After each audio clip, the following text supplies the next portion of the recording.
بسم اللہ الرحمن الرحیم۔ السلام علیکم۔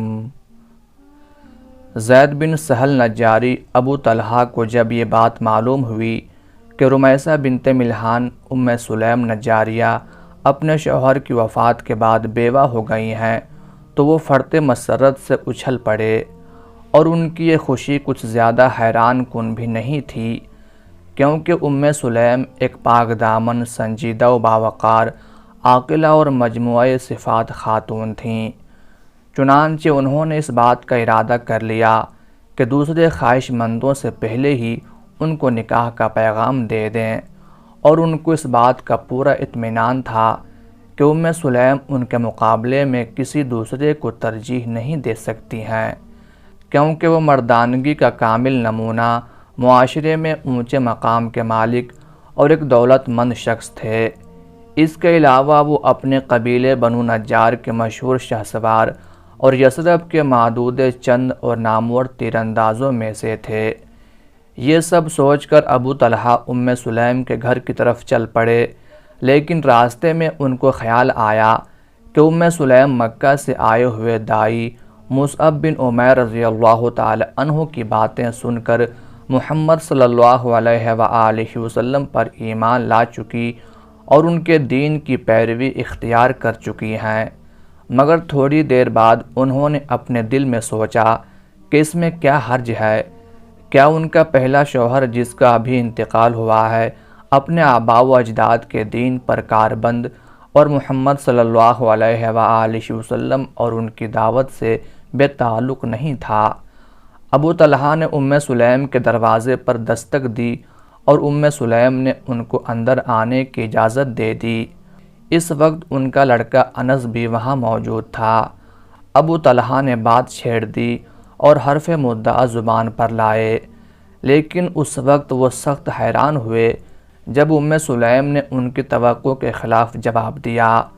ابو طلحہ، آپ جیسے شخص کی بات رد نہیں کی جاتی، لیکن جب تک آپ کفر پر قائم ہیں میں آپ سے نکاح نہیں کر سکتی۔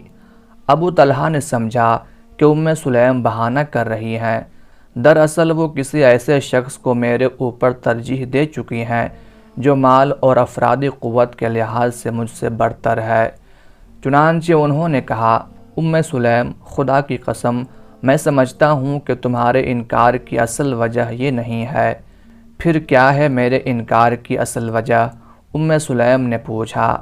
سونا چاندی اور مال و دولت، ابو طلحہ نے جواب دیا۔ سونا چاندی؟ ام سلیم نے حیرت کا اظہار کیا۔ ہاں، ابو طلحہ نے کہا۔ ابو طلحہ، میں آپ کو اور اللہ تعالیٰ اور اس کے رسول کو گواہ بنا کر کہتی ہوں کہ اگر آپ اسلام قبول کر لیں تو میں سونا چاندی اور مال و دولت کے بغیر آپ سے نکاح کر لوں گی اور آپ کے اسلام کو اپنا مہر قرار دوں گی۔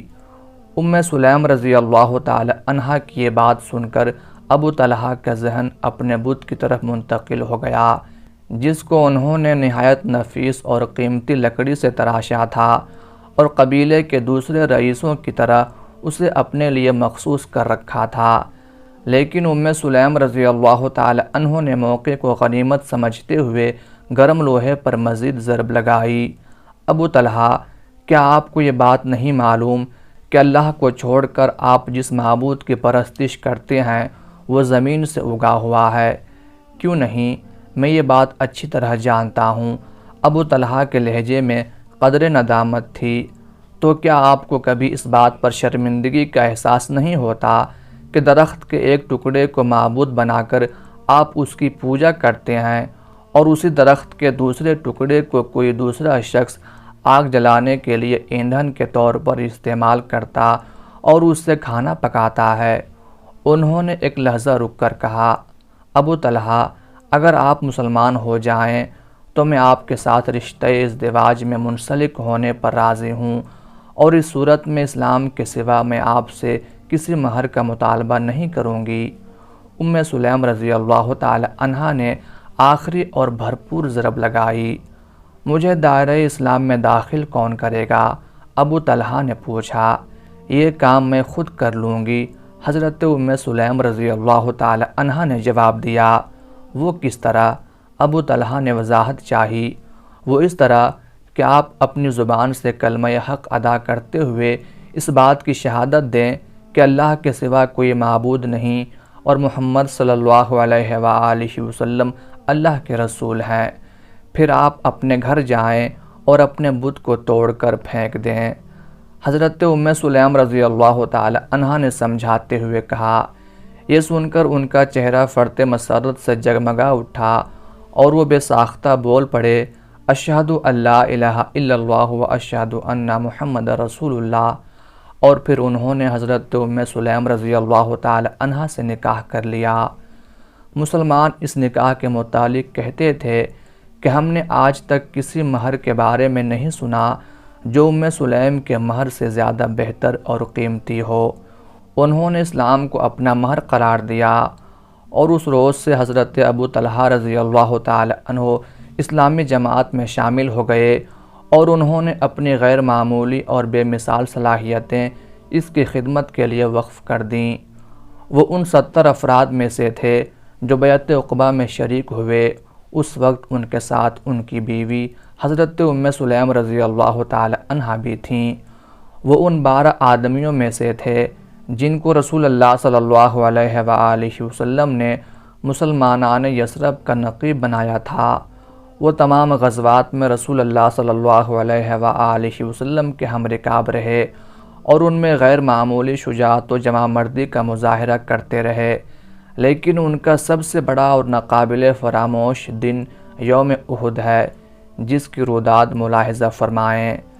حضرت ابو طلحہ رضی اللہ تعالی عنہ کو رسول اللہ صلی اللہ علیہ وآلہ وسلم کے ساتھ بے انتہا محبت تھی، ایسی محبت جس کی جڑیں ان کے دل کی گہرائیوں میں اتری ہوئی تھیں، ایسی محبت جو ان کی رگوں میں خون کے ساتھ گردش کرتی تھی۔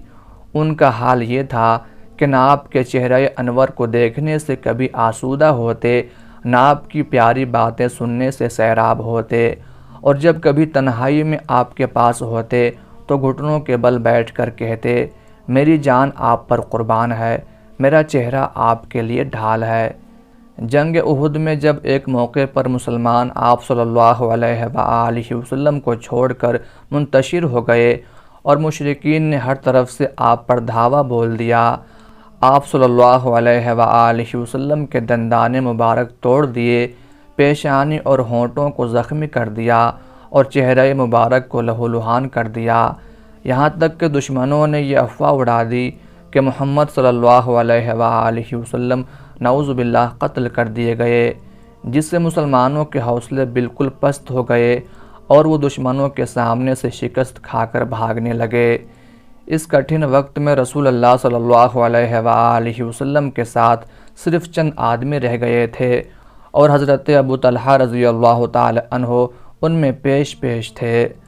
حضرت ابو طلحہ رضی اللہ تعالی عنہ رسول اللہ صلی اللہ علیہ وآلہ وسلم کے آگے ایک مضبوط اور غیر متزلزل پہاڑ کی طرح کھڑے ہو گئے اور آپ صلی اللہ علیہ وآلہ وسلم نے کفار کے تیروں اور نیزوں سے بچنے کے لیے ان کی آڑ لے رکھی تھی۔ انہوں نے کمان کی تار چڑھائی اور اس پر تیر جوڑ کر رسول اللہ صلی اللہ علیہ وآلہ وسلم کی طرف سے دفاع کرتے ہوئے کفار پر تیروں کی بارش کر دی۔ جب رسول اللہ صلی اللہ علیہ وآلہ وسلم ان کے پیچھے سے جھانک کر یہ دیکھنے کی کوشش کرتے کہ ان کے تیر کہاں گر رہے ہیں تو وہ زخمی ہونے کے خوف سے یہ کہتے ہوئے آپ صلی اللہ علیہ وآلہ وسلم کو پیچھے ہٹا دیتے، میرے ماں باپ آپ پر قربان ہوں، ان کی طرف نہ جھانکیں، کہیں وہ آپ کو زخمی نہ کر دیں، میری گردن آپ پر نثار، میری جان آپ پر فدا، میں آپ کے آگے سینہ سپر ہوں۔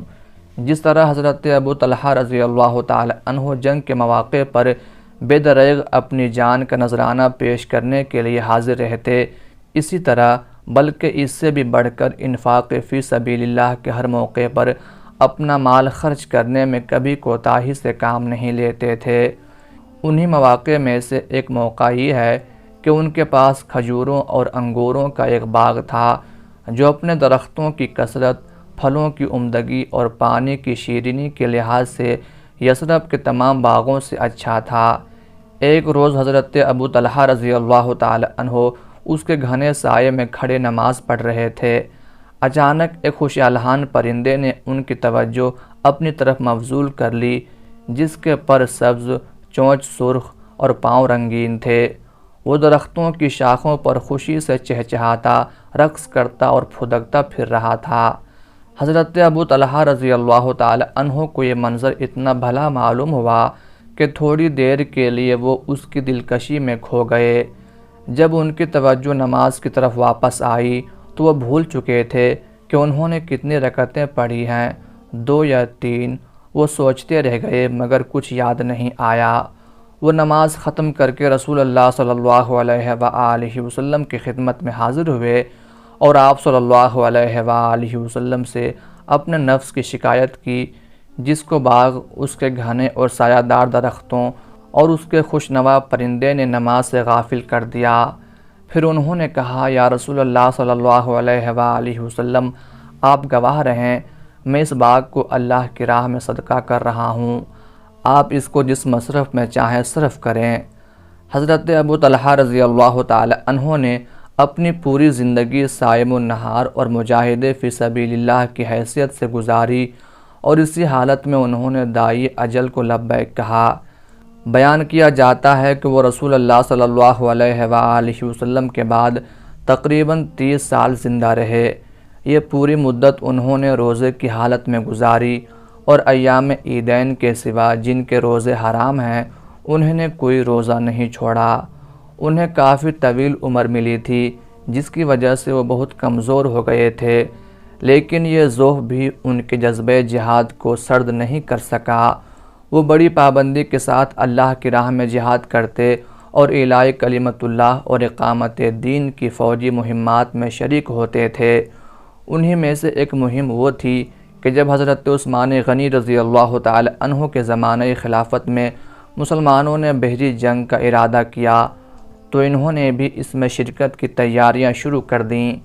یہ دیکھ کر ان کے لڑکوں نے کہا، ابا جان، اللہ آپ پر رحم فرمائے، آپ رسول اللہ صلی اللہ علیہ وآلہ وسلم، حضرت ابوبکر صدیق اور حضرت عمر فاروق رضی اللہ عنہما کے ساتھ کافی جہاد کر چکے ہیں، اب آپ بہت بوڑھے ہو چکے ہیں، یہ عمر جہاد کی نہیں ہے، اب آپ آرام کریں اور ہمیں چھوڑ دیں، ہم آپ کی طرف سے جہاد میں حصہ لیں گے۔ مگر وہ نہیں مانے اور انہوں نے جواب دیا کہ اللہ تعالیٰ فرماتا ہے، نکلو خواہ ہلکے ہو یا بوجھل۔ اس نے عمر کی تحدید کے بغیر نکلنے کا حکم دیا ہے، خواہ ہم بوڑھے ہوں یا جوان۔ اور جب حضرت ابو طلحہ رضی اللہ تعالی عنہ مسلمانوں کی فوج کے ساتھ بحری جہاز میں سوار سمندر کا سفر کر رہے تھے، سخت بیمار پڑے اور اسی بیماری میں اپنے رب سے جا ملے۔ انتقال کے بعد ان کو دفن کرنے کے لیے صحابہ کرام کسی جزیرے کی تلاش میں تھے، مگر 7 روز سے پہلے ان کو اپنے اس مقصد میں کامیابی نہیں ہو سکی۔ اس دوران ان کی لاش کپڑے سے ڈھکی ہوئی ان کے درمیان رکھی رہی اور اس میں کسی قسم کا تغیر نہیں واقع ہوا۔